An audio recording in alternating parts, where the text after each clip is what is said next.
Pulaski Township, 1994. A year that would forever be etched in the township's history with a chilling legacy. The Dryfuse family, well respected and seemingly without enemies, met a fate so grim and mysterious it shook the foundations of this close-knit community. Who could be behind the brutal demise of this family? And what dark secrets lay buried beneath the surface of this tragic event? Ural Mountains, 1959. In the unforgiving Russian winter, a group of experienced hikers embarked on a trek that promised adventure but delivered only mystery and death. The Dyatlov Pass incident remains one of the most enigmatic and disturbing mysteries of the 20th century. What catastrophic events led these 9 hikers to flee their tent in terror, only to meet their demise in the frozen wilderness? What you are about to hear beckons you into a world where the line between the known and the unknown blurs, where mysteries both near and far challenge our understanding of the world around us.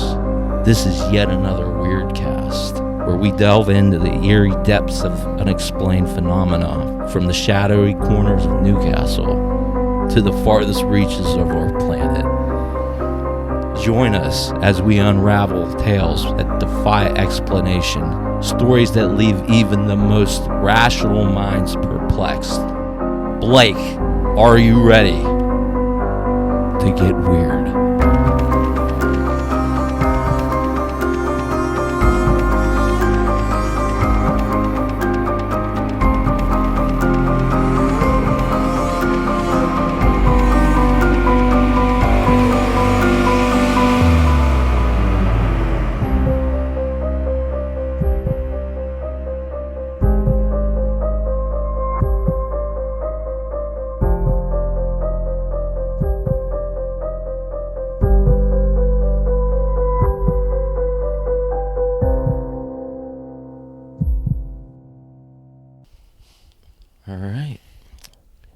Yet Another Weirdcast, episode number 1.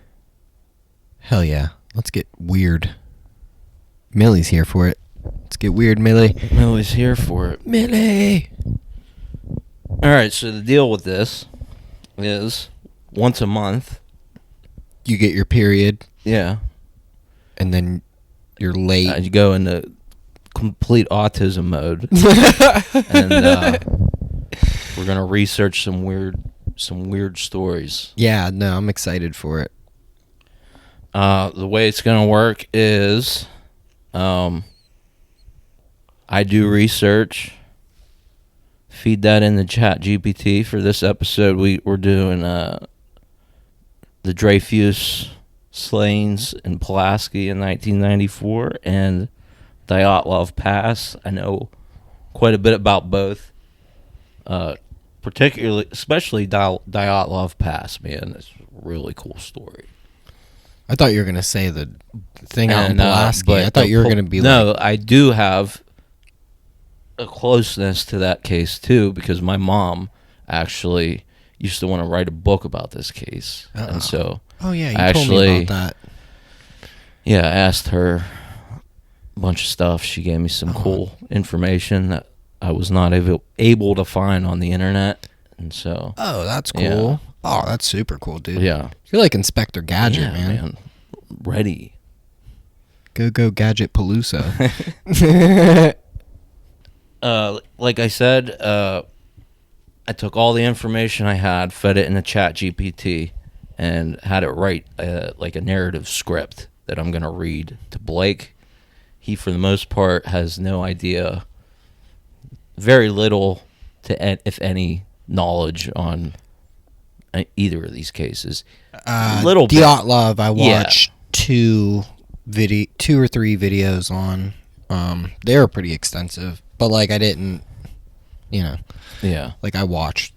But all right, let's start with Pulaski Township. Oh shit, 1994.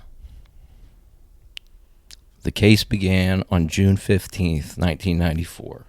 Imagine a quiet mobile home community where neighbors know each other and the days pass peacefully. I can picture it.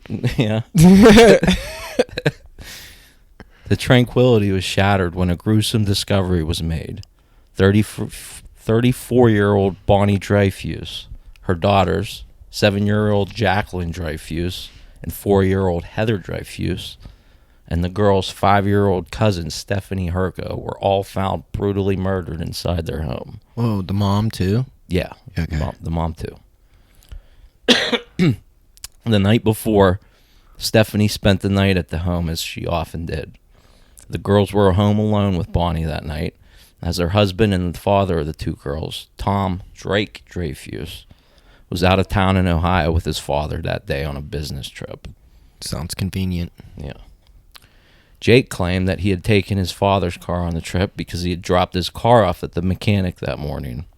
When Jake arrived at home that day at about 3 p.m., the door was locked and he had to use his key to unlock it. So, is this like him going to like find the the bodies are locked inside? Whoever left. Well, he locked doesn't it? know at this point. He's Okay. just getting home, walking in the house. I guess maybe he was surprised to see that it was locked. Yeah. Okay.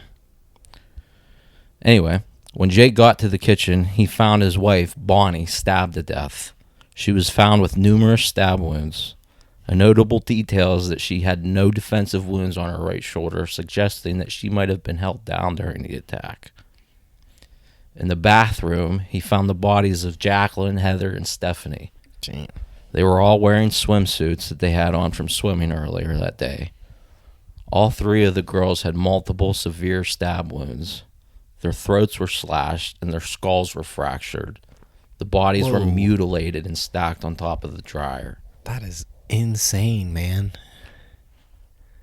Bonnie and her children were well liked in the community. Their deaths not only left a void in the hearts of their family and friends, but also sparked fear and uncertainty in Pulaski Township and the surrounding areas. Yeah, dude. Like, I mean, like, it's one thing to kill somebody, to like mutilate them and Yeah, stuff. Man, that's gruesome. like, yeah, It's yeah, sick. like, yeah, dude. Yeah. That's like way beyond. range. Yeah, that's way beyond anything, Yeah. man. So naturally, there was an extreme amount of pressure on the police to find the perpetrator of this heinous crime. As the investigation progressed, a suspect emerged. Someone who was known to the police and had a troubled past. This development marked a turning point in the case, shifting it from a mysterious tragedy to a focused pursuit of justice. It seems easy to just pin it on somebody with a troubled past. Yeah, and I think as this goes on, you'll kind of see that that's probably where this is going. Yeah. They just like want to fucking be like, yeah, we did something. Yeah. And it's like, no, you fucking Especially didn't. when you have everybody calling for your head, you know. Yeah, yeah. So the police quickly focused their attention on Thomas Kimball, a local man from Newcastle with a history of drug addiction and petty crimes. Sounds like a real bad egg. His proximity to the crime scene and past behavior made him a prime suspect in the eyes of investigators. Kimball was known in the area for his struggles with substance abuse and had a reputation that did him no favors. In a small town where everyone knows each other's business, and Lord, do they know each other's business. It's worse now. Could you imagine if that bad egg lived now, dude? They'd be Oh, all over God. Facebook like, fuck you, Kimball. There would be Facebook groups Yeah. dedicated. We're gonna cut your fucking face off. Like, fucking, they get wild on there. I'm like, wow, you sound just as bad as whoever did this. You know that, right? Like, damn, just send him to the fucking wherever, man. You don't gotta fucking kill his mom. Yeah. They're like, fuck your mom too. Like, whoa. Just let jail handle this. Yeah.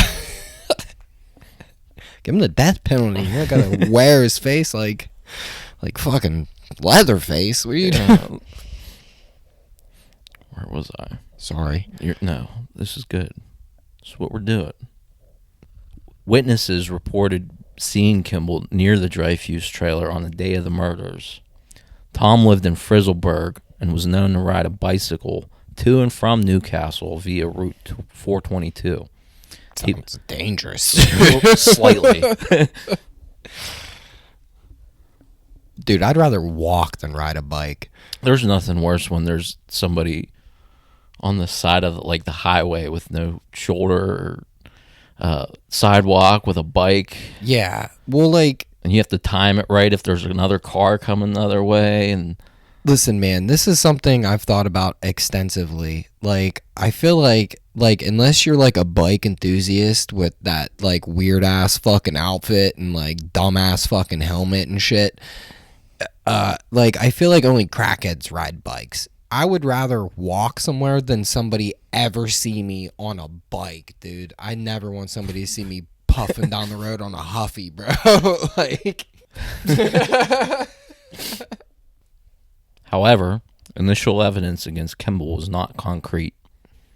The case against him was built on a patchwork of witness statements and circumstantial evidence rather than direct physical proof linking him to the crime. Sounds like the American justice system hard at work as usual. Despite the lack of hard evidence, the pressure to solve this high-profile case was intense. Yeah, go figure. The community demanded justice for the Dryfuse family, and the police were under scrutiny to deliver results. In 1998, 4 years after the murders, Thomas Kimball faced the trial for the murder of the Dryfuse family. The prosecution's case hinged on the testimonies of several witnesses who claimed Kimball had confessed to them about the murders. Prosecution argued that Kimball was attempting to purchase drugs from Bonnie and killed her in a rage when she declined. Kimball allegedly bragged to several people before the murders were public, including pointing out to the house to a witness and saying, "That's where I killed those girls." Oh. Kimball allegedly checked himself into a psychiatric facility and confessed to the murders to another patient. The trial was tense and highly publicized. It brought to light not only the gruesome details of the crime, but also the complexities of relying on witness testimonies in a murder case, especially when physical evidence is scarce. Man, I wouldn't trust anybody's word from Newcastle, dude. No. Not at all. They just say shit, man. Yeah. I saw last year somebody tried getting some kid arrested for just asking to fucking shovel their fucking their sidewalk. I think I did see something like that. I'm like, and then like, you know what? Those same people be like, you know what? Kids don't do that anymore. Kids don't go out and cut grass and shovel sidewalks anymore. They're like, yeah, they do. You call the cops on them, you asshole. Kimball's defense team argued that the evidence against him was circumstantial at best. They emphasized the lack of direct physical evidence linking him to the crime scene and raised questions about the reliability of the witnesses' testimonies.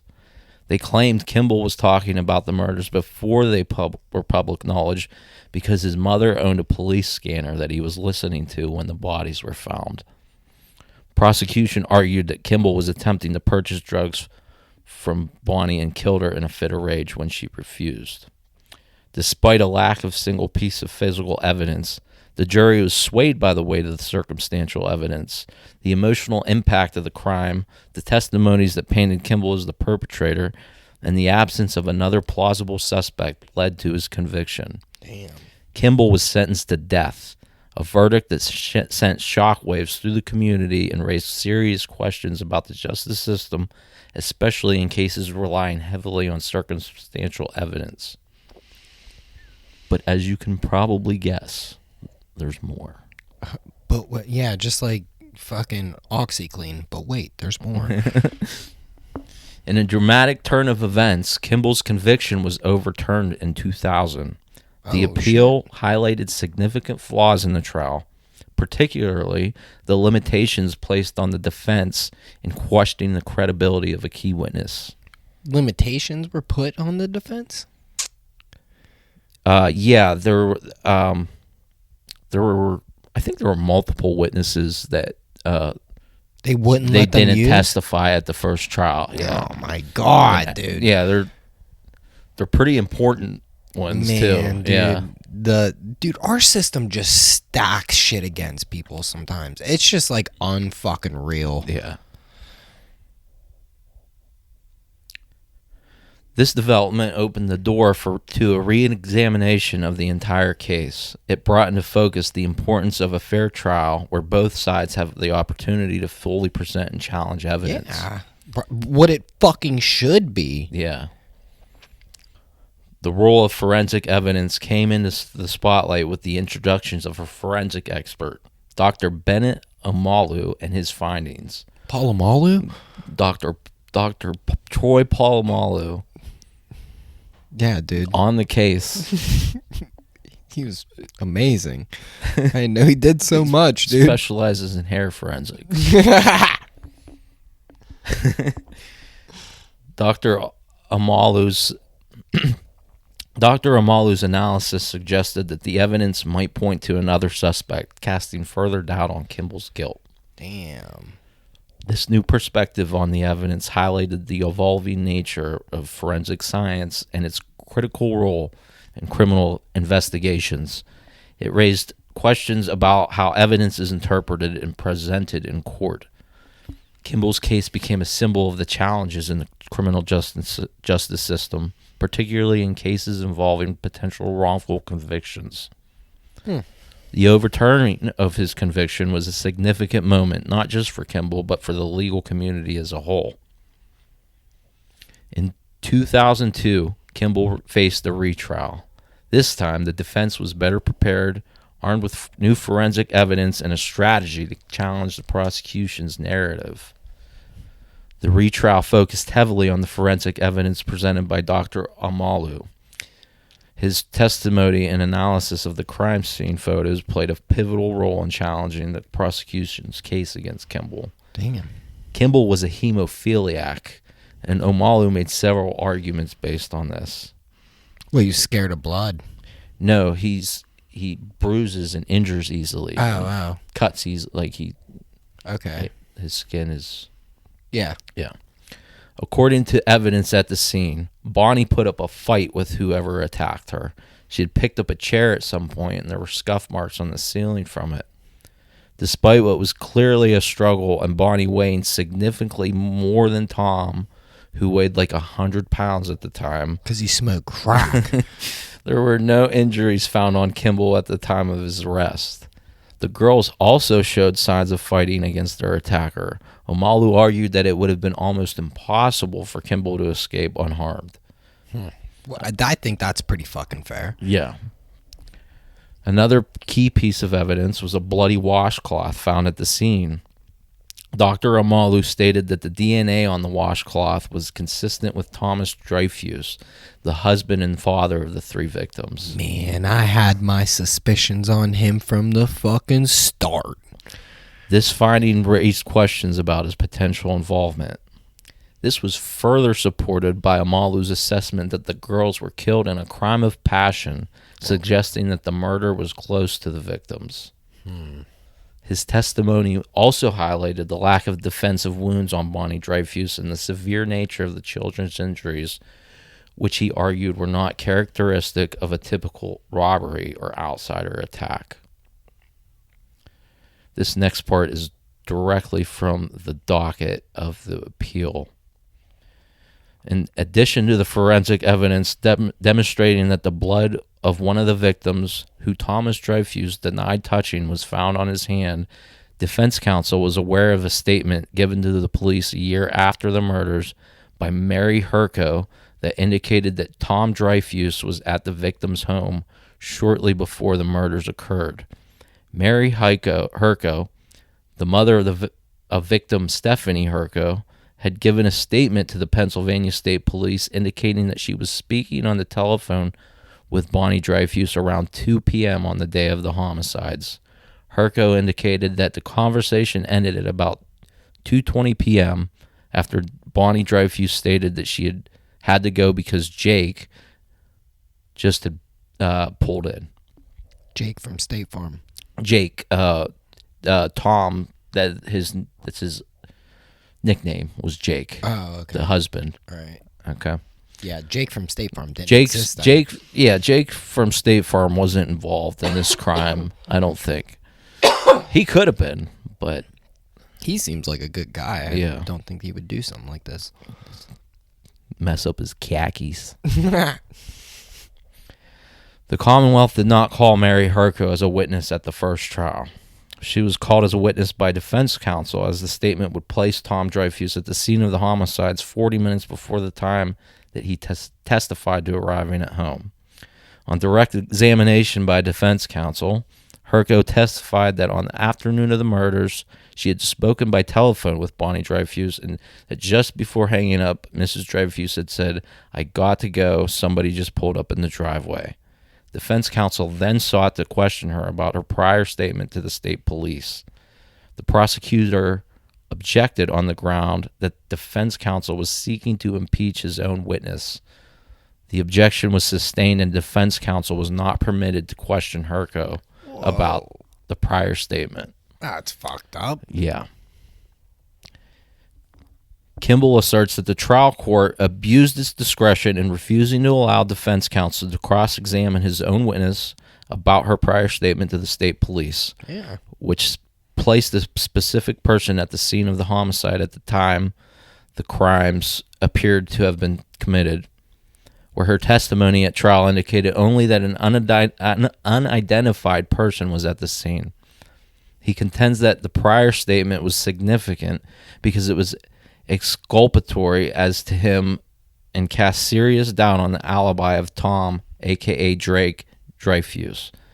Kimball asserts that the refusal of the trial court to permit further questioning of the witness with regard to her prior statement denied him the opportunity to place the last words of Bonnie Dryfuse before the jury, words that indicated that another person was at the scene at the time of the homicides, and that those words could have had an impact on the jury's verdicts by creating a reasonable doubt as to his guilt.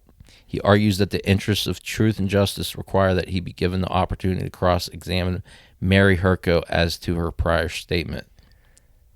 How shitty of a fucking attorney do you have that doesn't argue these things? Well, this is what happens when you're poor. Yeah, that's another lesson of this story, I think. Yeah, dude, because if you're rich, you end up like Epstein. How many times was Epstein in fucking trouble before he actually got in fucking trouble, dude?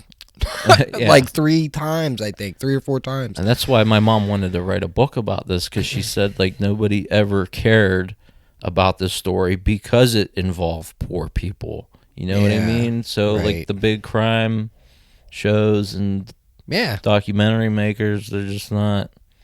Even though it's an interesting story, it would be cool to make a documentary about it. Yeah. You know? Yeah. But they don't care because... Po folks. Drug addicts. Po folks. Yeah. By Nappy Roots. Tom Dryfuse testified at the first trial that when he found the girls' bodies in the bathroom, he thought he had observed movement of Heather's eyelids and believed that Heather was still alive at the time. He testified that Heather was the only child whom he touched after finding the bodies. Dryfuse's testimony was inconsistent, however, with the testimony of one of the Commonwealth's forensic experts, who testified on cross-examination that blood found on the right hand of Tom Dryfuse was a genetic match for that of his daughter Jacqueline, not of his other daughter Heather. Furthermore, Tom and Bonnie had marital problems due to his alleged substance abuse, and the night before the murders, Tom told a friend that they were not sleeping together. Oh, shit. What was Tom on, dude? I want to say he was a drinker and he smoked weed. Oh. The problem drinker, then. Yeah. That's all I found doing research. Yeah. Made it sound like he was like a meth head. Yeah.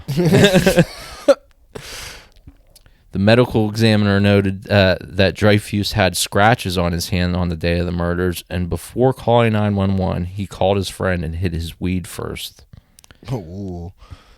The jury at the retrial was faced with a complex mix of circumstantial evidence, forensic analysis, and the daunting task of determining guilt beyond reasonable doubt in a case that had already seen so many twists and turns. Ultimately, the jury acquitted Kimball. The acquittal was a landmark moment, demonstrating the importance of forensic evidence in criminal trials and raising questions about how justice is served in complex cases. The acquittal of Thomas Kimball left the community with mixed feelings. While some saw it as a correction of a wrongful conviction, others were left wondering about the true perpetrator of the Dryfuse murders. Yeah. Well, I mean, I think that's fair. Yeah. But And nobody was ever charged with it. Oh my after god, dude! that. It was obviously the dad. Yeah. For Kimball, the acquittal meant freedom, but also a return to a life forever changed by years in prison and the shadow of murder accusation. I'm pretty sure he got a pretty fat check for it, at least. Yeah. Yeah. I hope. At like least. whenever I see stuff like that, like, oh, they got like millions of dollars, like this person, that person, whatever. Like, I'm like, man, sometimes, like, I know it's obviously, like, I would want at least that also, but like sometimes it's like, damn, that's like putting a price on it. Like, it just feels wrong. Good for him though, Yeah. I guess. Well, somewhat. Momentarily. Oh shit. There's still This poor fucker, dude. poor fucking He guy. really drew a short straw on this Just life, getting dude. shit on his whole life. The Dryfuse case remains a poignant reminder of the complexities of the criminal justice system. It underscores the need for continual improvements in forensic science, legal procedures, and the importance of ensuring that justice is served both for the victims and the accused. Tom Dryfuse, the husband of Bonnie Dryfuse and father of two of the victims, was initially a person of interest in the investigation. However, no charges were brought against him. On April 16th, 2011, Tom Dryfuse was killed in a head-on collision when he was traveling in the wrong lane on Route 18 in Beaver County. Damn. 7 years later, on October 2nd, 2018, the body of 56-year-old Tom Kimball was found along railroad tracks just east of Moravia Street in Newcastle after a family member reported him missing a few days prior. And that is the end of the road for that story. Shit. They don't know who killed him? No. No. I don't He's know just if there found was on the side of the road? Yeah. I don't know if there was ever an investigation. Let me see if I can find. He might have just been walking there and on drugs or something, like he might have got like whacked by a car or something. No, he might have just, I don't know, OD'd. like OD'd, yeah. I don't know. It doesn't look like anything wild. Doesn't look like there's any information on.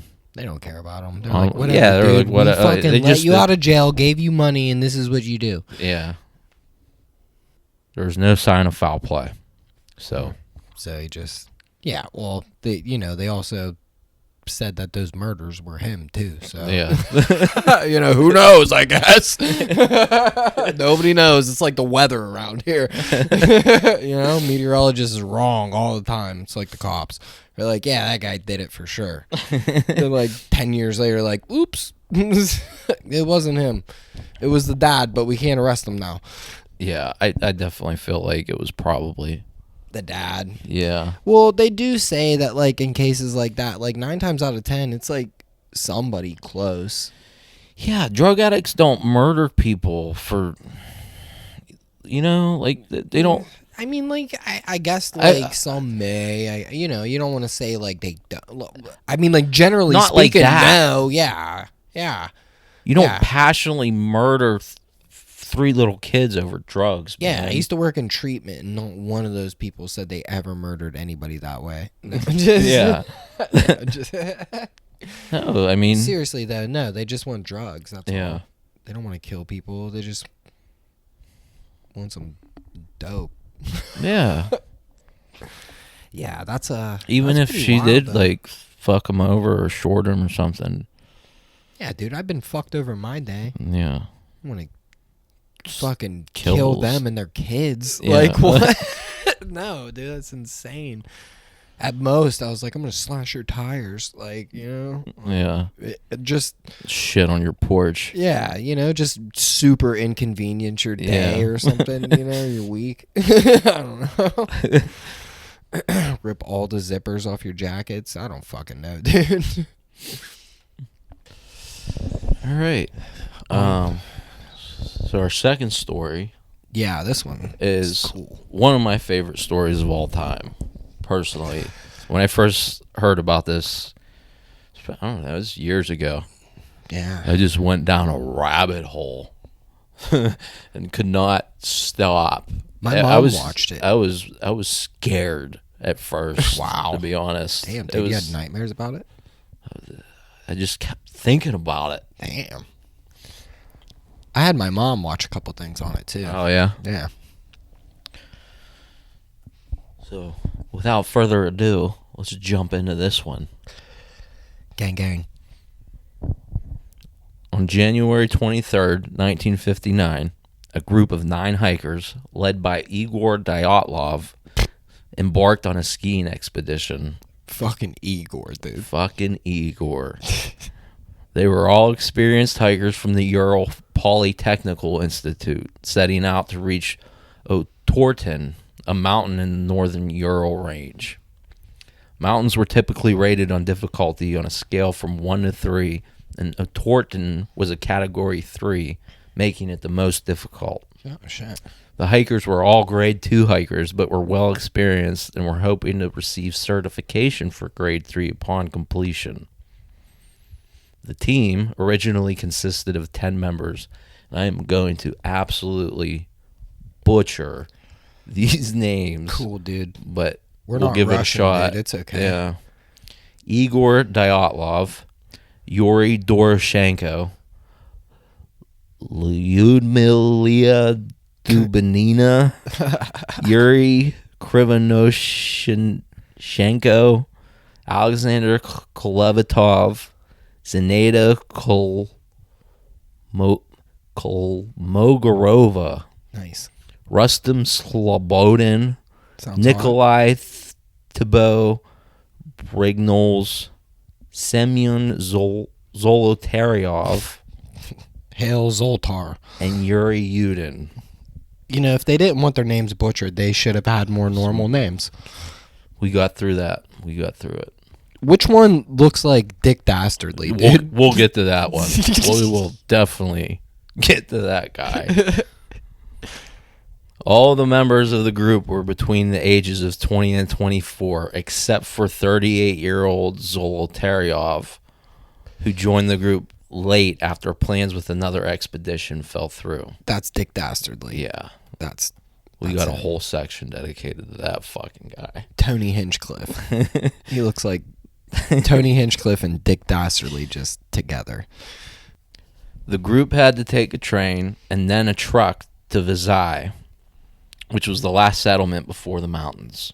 They spent the night in Vizai and physically and mentally prepared for the journey ahead. On January 27th, 1959, the group set off towards the mountain. On January 28th, one of the members had to turn back due to health issues, leaving 9 hikers. It was Yuri Yudin. According to diaries and other evidence, the group reached the edge of the forest and set up camp near the banks of the Ospia River. They decided to leave a cache of emergency supplies in the area before their first significant climb up Kolat Cycle, or Dead Mountain, as it was known to the locals. Oh, sounds good. Yeah. Sounds like a good place to go hiking on. Great Dead place. Mountain. Perfect. Yeah. It's where I'd want to be, for sure. It was called this due to a complete lack of wildlife in the area. Everything's dead. Diary entry on the 27th is as follows. Weather today is a bit worse. Wind from the west, snowing probably from the pines since the sky is perfectly clear. Started relatively early, around 10 a.m. Got back on the Mansai Trail. Up to now, we were following the Mansai Trail, on which not so long ago passed a hunter with deer. Yesterday, it seems we stumbled upon his resting stop. Deer didn't go any further. The hunter took the hunter took the beaten trail by himself. We are following in his steps. Had a surprisingly good overnight. Air is warm and dry, though it's negative 18 degrees Celsius to 24 degrees Celsius. Walking is especially hard today. We can't see the trail, have to grope our way through at times. Can't do more than 1.52 kilometers, which is 1 mile per hour. Trying out new ways to clear the path. The first in line drops his backpack, skis forward for 5 minutes, comes back for a 10 to 15 minute break, then catches up with the group. That's one way to keep laying ski tracks nonstop. Hard on the second hiker, though, who has to follow the new trail with full gear on his back. We gradually leave the Ospia Valley. It's upwards all the way, but goes rather smoothly. Thin birch grove replaces firs. The end of the forest is getting closer. Wind is western, warm, piercing, with speed like the draft from airplanes at takeoff. Firm, open spaces. I can't even think of setting up a labaz here. It's nearly 4. Have to start looking for a place to pitch the tent. We go to the Ospia Valley. Seems this place has the deepest snow. Wind not strong. Snow 1.22 meters deep. We're exhausted, but start setting up for the night. Firewood is scarce, mostly damp firs. We build the campfire on the logs, too tired to dig a fire pit. Dinner's in the tent. Nice and warm. Can't imagine such comfort on the ridge with howling wind outside, 100 kilometers away from human settlements. How warm could it actually fucking be in a tent in that, dude? Well, I believe they had a pretty complex stove set up inside the tent that also warmed it. And for the most part, they had good clothes, thick layers, and they're used to it probably too. So yeah, I guess, but not enough apparently. I'd be too cold, dude. I'm cold right now. I am cold, and it's pretty warm in here. My hands are freezing.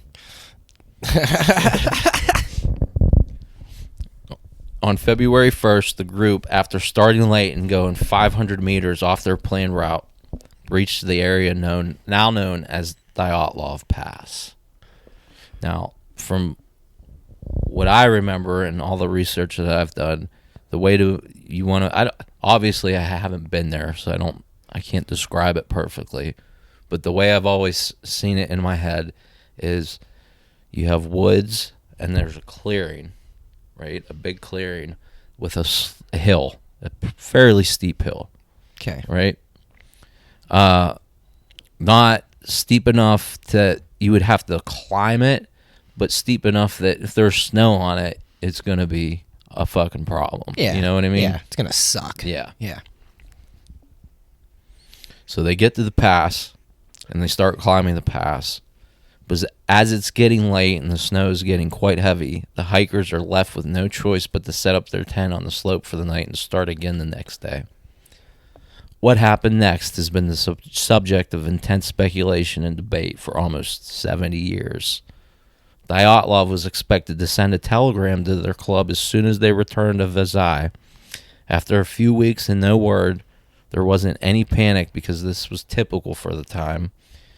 You know, people used to just go out in the woods for however long. They'll be back. Yeah, yeah. You know? There's no cell phones or anything like that, so They'll be back. Nobody thought anything of it at first. Yeah.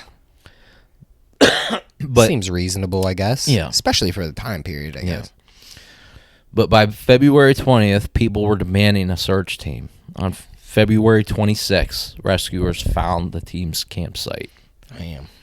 And what they found is fucking weird. It is weird. There's just so much going on, too, man.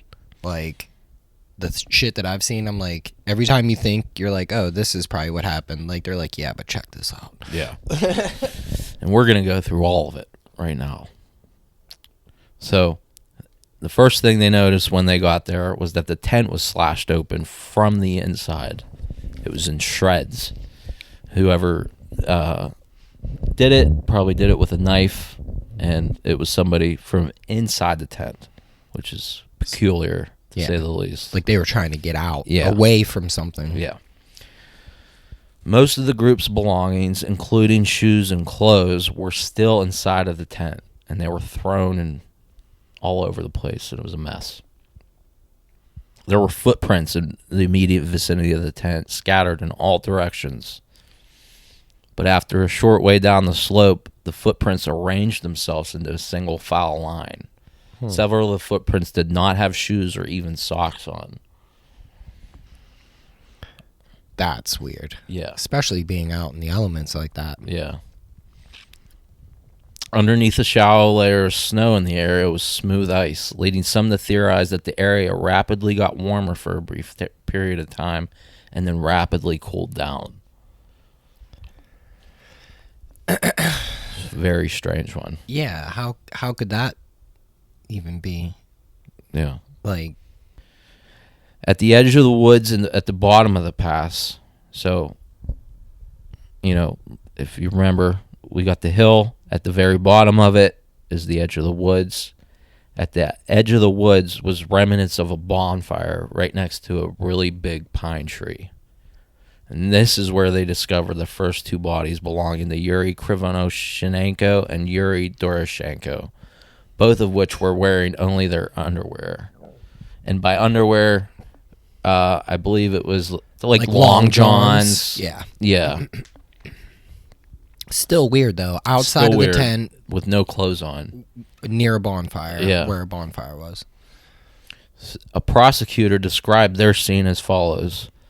Krivonoshenko's right leg has no footwear. On his left foot, there is a brown sock torn. Another sock like this was discovered half burnt next to the fire. On the backs of his hands, the skin is torn. Between the fingers, there is blood. The index finger is also torn.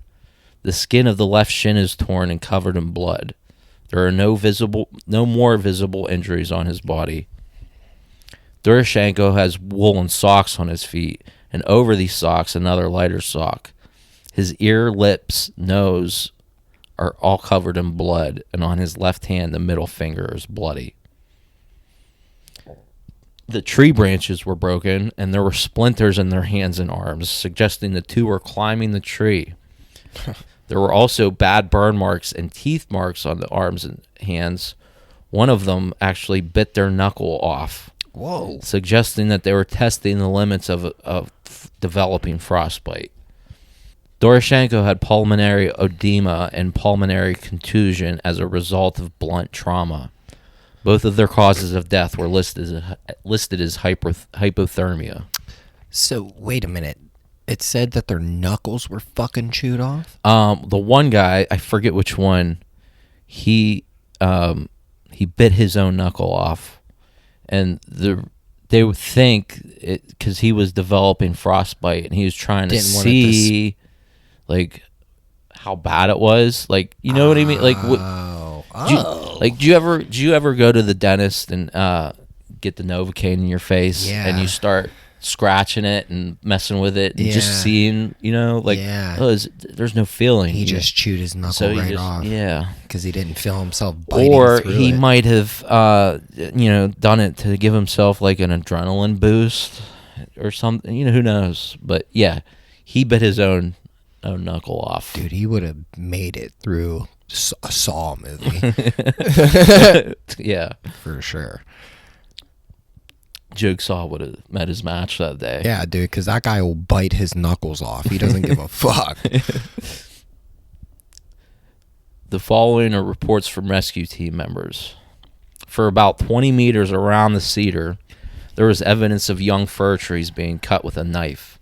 We saw around 20 such cut stumps, but we didn't see any of the cut branches left except for one. It isn't possible to imagine that they were used to maintain the fire. First of all, they are not good for firewood. Second, around them were quite a lot of dry twigs and materials. Several wool and cotton socks were scattered around the fire.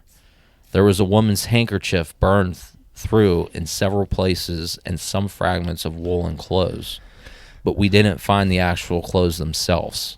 In particular, we found the cuff of a dark sweater there, not on the bodies. Also, we found some money, 8 rubles. Sounds like Zelda money. A little ways away from the first bodies, between the pine tree and the tent, 3 more bodies were discovered. So these 3 were like going back up the hill towards the tent. Yeah. Between the tree and the tent. Igor Dyatlov, Zenaida Kolmogorova, and Rustam Slobodin. All 3 officially died of hypothermia, but Slobodin had a skull fracture and traces of blood discharge from his nose, and Dyatlov was vomiting blood. Kolmogorova had a baton-shaped bruise on her waist. A baton-shaped bruise on her waist. The 3 were laid out in a way that suggested they were trying to return to the tent. The most perplexing discoveries came almost 3 months later. 4 more hikers were found in a ravine, previously buried in snow and only revealed due to warmer weather. Yeah, that's right. With injuries that baffled the investigators. Lyudmila Dumanina had a severe chest trauma and missing tongue and eyes, multiple broken ribs, and died due to internal bleeding from the chest trauma. Alexander Kolevatov had soft tissues around his eyes gone, and his eyebrows were missing. Had an open wound behind his ear and a deformed neck, but his official cause of death was listed as hypothermia.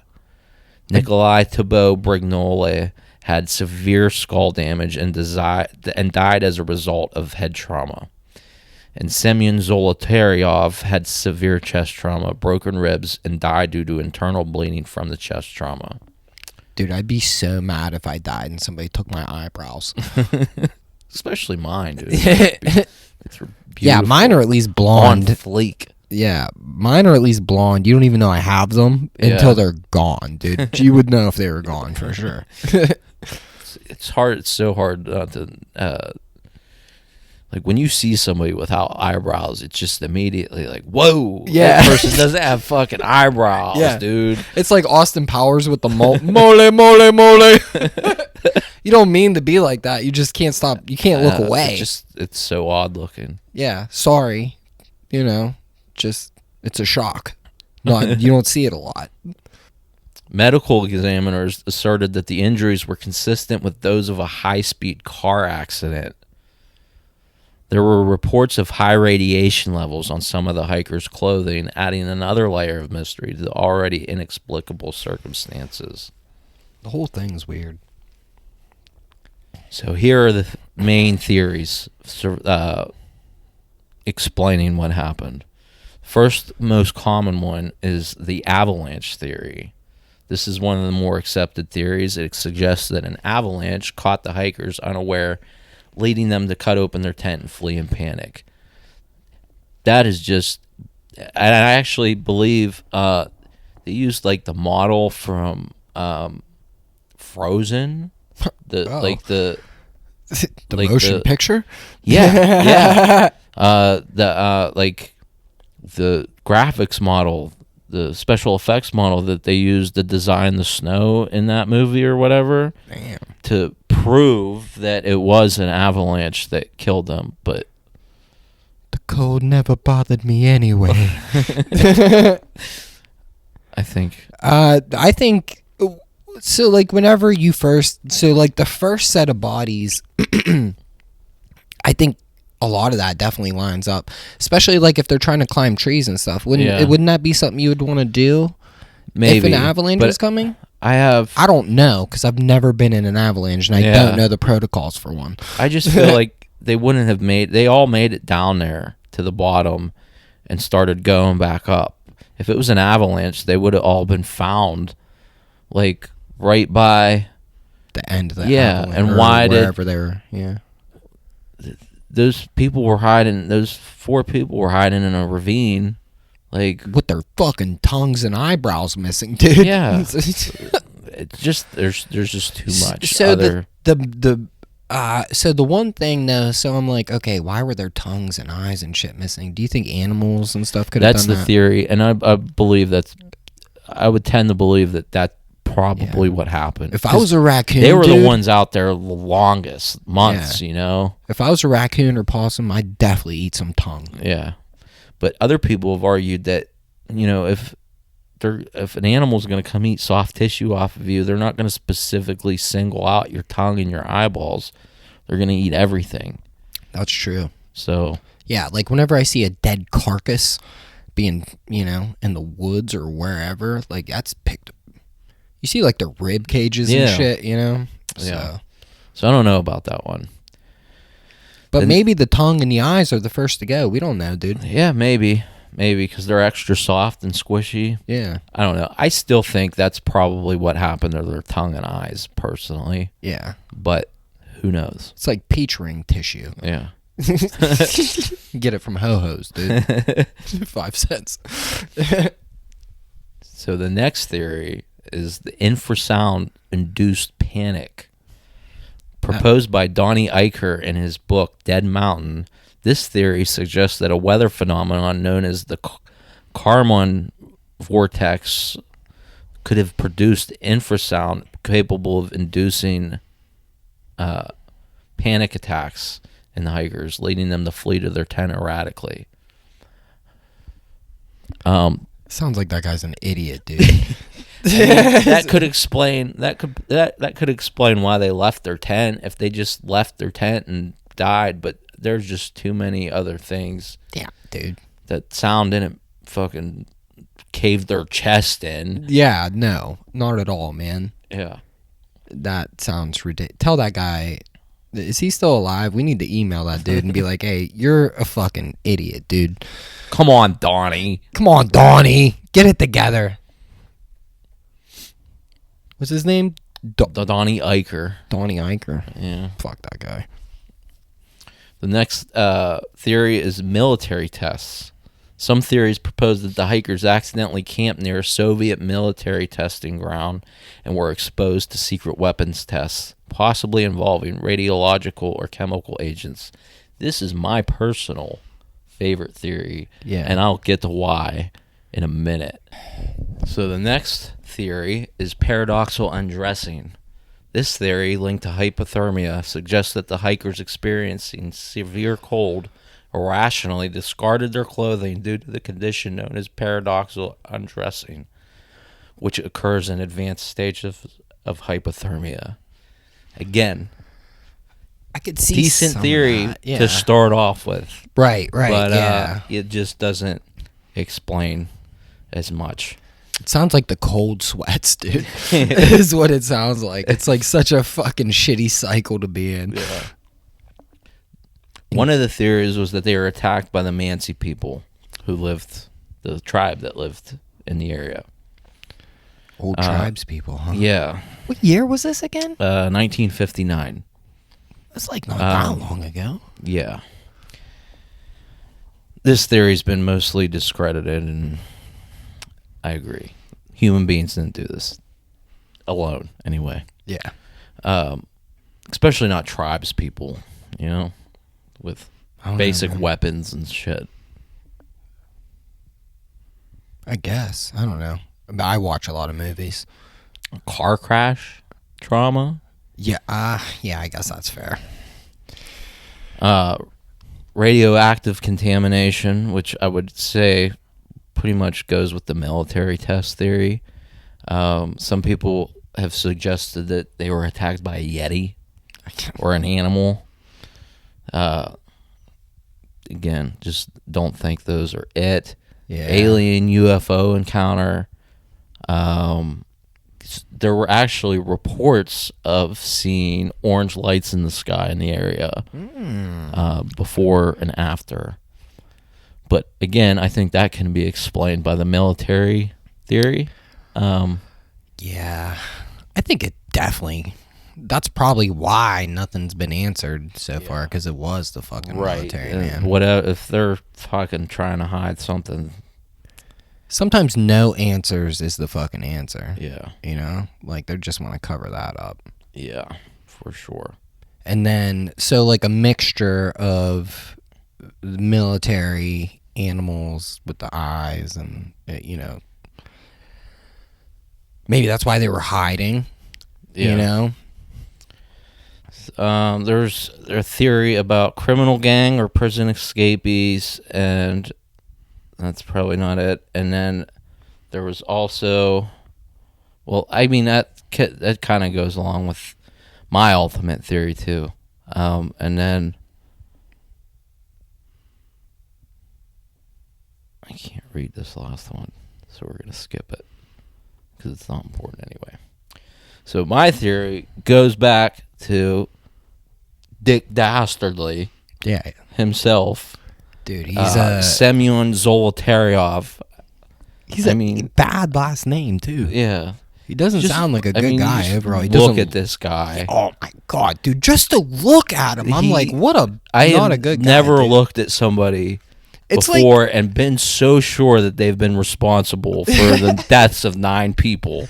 This guy looks like Conan O'Brien playing a villain in a Disney Channel movie, dude. It's like he watched every villain movie he could and was like, how can I look exactly like a bad guy? And he went to the barber and was just like, hey, hook it up, dog.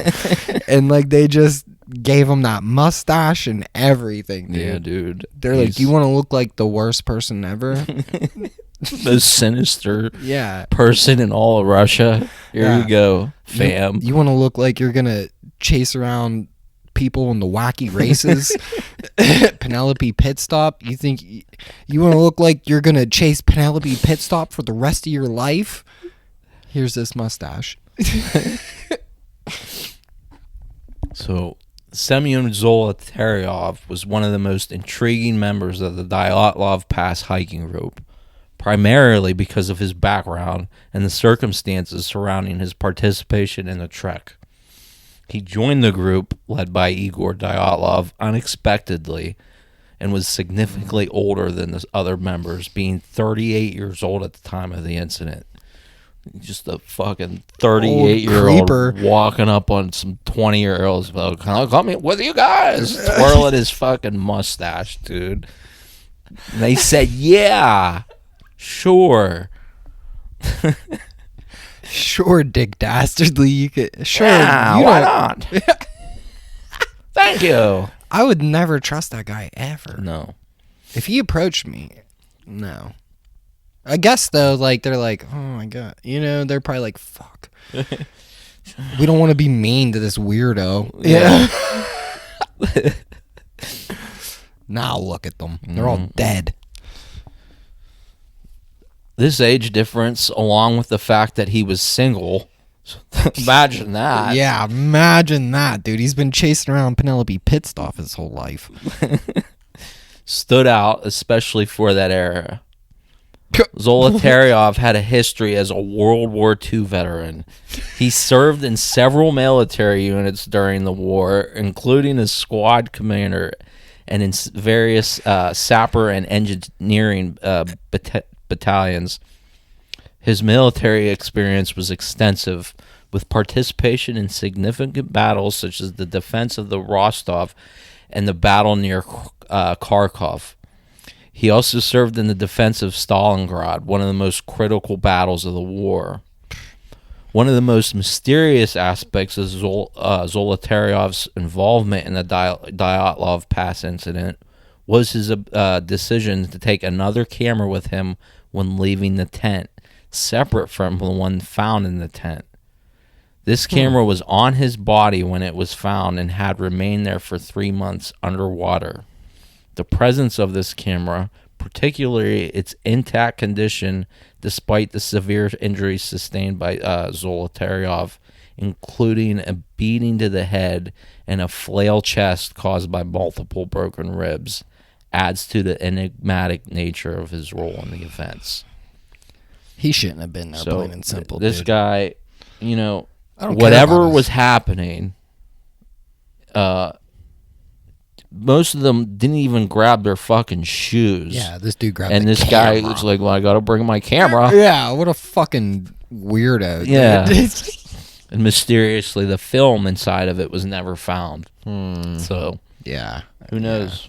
And none of them other members knew anything about the camera because they had like inventory of all the items they had with them. He just had a secret camera. He just had a secret camera. He's taking pictures of all the girls, I bet. He took with him in a life or death situation. Yeah. Fucking dick dastardly. Don't disturb me when I'm cleaning my room. That's what it sounds like. So,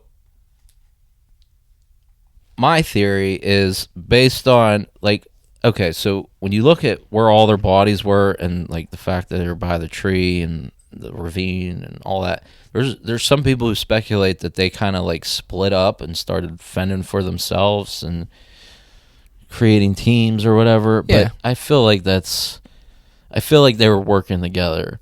It seems like to me like they made it down to the bottom of the pass and got to the trees, and they're like, okay, whatever's happening is fucking happening. We need to set up a camp somewhere and somewhere that we can be warm. Yeah. You know? Yeah. We might need some stuff from the tent. So you three are going to go head back towards the tent. You four are going to go find a place to set up camp, and us two are going to stay at this tree as a buffer in between you, and apparently take turns climbing the tree to make sure that whatever was up there was not coming back. Damn. Scary, dude. Yeah. The KGB. Yeah.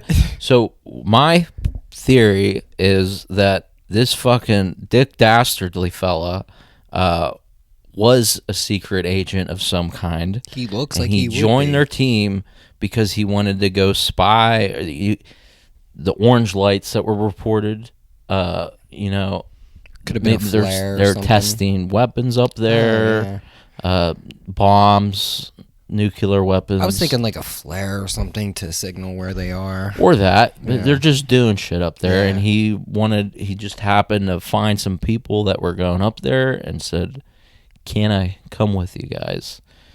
And so there's also a report, or I don't know if it was a report or a theory. It's probably a theory because I don't think there's any real evidence of it, that Dick Dastardly and one of the other guys they went outside. One of them had to pee, and that was the other theory that we didn't get to, was that wind, a strong, I forget what the word is for it. Throws their pee all the way up into their body. They went out to pee, and the wind literally blew one of the guys down the hill, cracked his head open, and they went after him. Because, like, I've been worried about it being so cold out. I peed outside once. I'm like, what if my pee freezes and, like, it just all, like how gasoline follows? You know, what if it goes all... What if if... freezes up. Yeah. Yeah. Yeah. It could kill me. But yeah, I feel like he was trying to spy on that area. Maybe he was trying to meet somebody. I don't know. In the middle of the night, they're sleeping, and a bomb goes off near them. Yeah. That would explain why they got so scared. They didn't know what it was. It would explain the lights. It would explain the reports that the snow melted into ice. It heated up real quick and cooled down. And so that bomb goes off, and they cut open the tent. They flee. Yeah. They run down. They come up with their plan to survive the night. They start making their way back towards the tent, and another bomb hits, knocking which pretty much knocks all the people outside of the woods out, and the ones in the ravine, it causes the snow, like a small avalanche, to cave in on the ravine, smashing them, and Something along those lines. Yeah. Dick Dastardly had something to do with it, dude. Yeah. He's the one. 100%. He's probably the one that took them that way. He's probably still alive. Because they dude. went off. That's a fake Dick Dastardly that they found. They faked his death. He went to Peru. With all the Dyatlov secrets, dude. But, yeah, I don't know, man. That's a weird one. It's really hard to figure out And, what like, exactly happened. And, like, since it's Russia, we'll never know, dude. Yep. I'm sure, Nancy Pelosi has her issues with it. Sounds like Russian disinformation, plain and simple. Yeah, it does. That's what I think it was. I think he was a commie looking for trouble, and he found it. Looking for trouble. And that's really the lesson of all this is just don't be a communist. Yep. Looking for trouble. Yeah.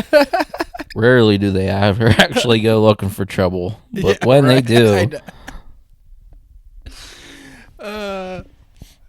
damn, dude. But yeah, so those are our stories, man, and those were some cool ones. Yeah, I want some fucking monster stories, dude. Yeah, we're gonna keep churning these out once a month. We'll get some really cool. Read Twilight to me, dude.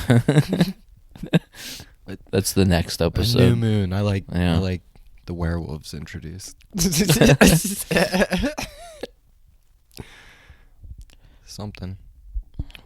No, these were cool. Fucking I had no idea all the cool shit about like you've lightly told me about the stuff out in Pulaski, but I didn't know all the details, so that's like super cool. Your mom should have wrote that book, man. Yeah, I guess she got threatened. What? By Kimball?